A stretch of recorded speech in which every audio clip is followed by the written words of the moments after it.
প্রথমে gas leakage থেকে আগুন, পরে বিস্ফোরণ সিলিন্ডারে। আর এতেই তছনছ কেরানীগঞ্জের ঘরোয়া রেস্টুরেন্ট সহ আশপাশ।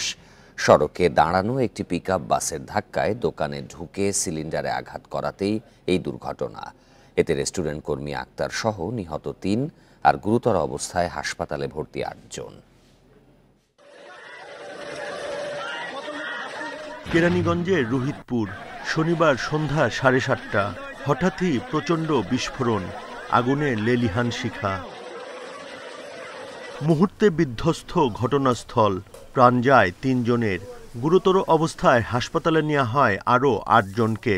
আসার পরে দেখি ধাউ ধাউ শুধু আগুন আর আগুন, কিন্তু এই পাশ থেকে এই পাশে কেউ আসতে পারতেছে না, শুধু মানুষ আর আগুন, আর কিছুই দেখতেছি না, অন্ধকার। যখন ব্লাস্ট হয়েছে তখন তেলের ড্রাম ছিল, ওই তেলের ড্রামটা ব্লাস্ট হয়ে গেছে, মানে লিকেজ হয়ে গেছে। তখন তেলগুলা যখন যেখান থেকে যাইতেছে ওই আগুনের সাথে সাথে যাইতেছে। আর এই বিস্ফোরণ আগুনের সূত্রপাত ঘরোয়া রেস্টুরেন্টে। সড়কে দাঁড়িয়ে থাকা একটি পিকআপ ভ্যানকে ধাক্কা দেয় বাস। সেটি রেস্টুরেন্টের সামনে থাকা গ্যাস সিলিন্ডারে আঘাত করলে লিকেজ থেকে লাগে আগুন, আর তা মুহূর্তেই ছড়িয়ে পড়ে পাশের 4টি দোকানে। এক পর্যায়ে বিস্ফোরণ হয় সিলিন্ডারেও। এর 15 থেকে 20 মিনিটের মধ্যেই সেখানে আসে ফায়ার সার্ভিস। পরে 1 ঘন্টার চেষ্টায় আগুন নিয়ন্ত্রণে আসে। চারদিকে ছড়াই গেল। সিলিন্ডারটা যখন নাকি বিস্ফোরণ হইলো, 4টা দোকানে একটা টাইম আগুন। তখন আমি আসলাম, আসার পরে সাথে সাথে ফায়ার সার্ভিসকে ফোন দেওয়া হইলো, ফায়ার সার্ভিস চলে আসলো।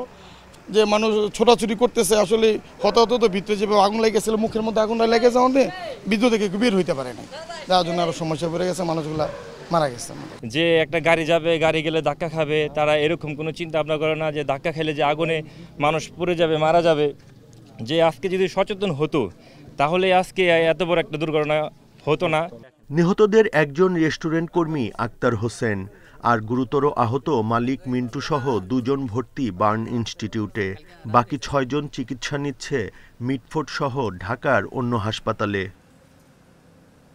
Buddhadeb Kundu, independent news, Dhaka.